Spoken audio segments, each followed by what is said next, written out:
Hello and welcome back to our channel Financeable. Today in this video I'm going to show you how to open MetaTrader 5 account with your Mamba FX account. To do so, follow some simple steps with me. First of all, open your MetaTrader app, then this type of interface will appear in your screen. From the top left corner, click to Files. Then you can see Open an Account option. Click on it. From there you can see Next button. Click to Next. And click to Connect with an existing trade account. Here enter your login credentials.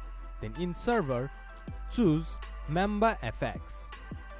Then once you have entered your login credentials, click to Finish.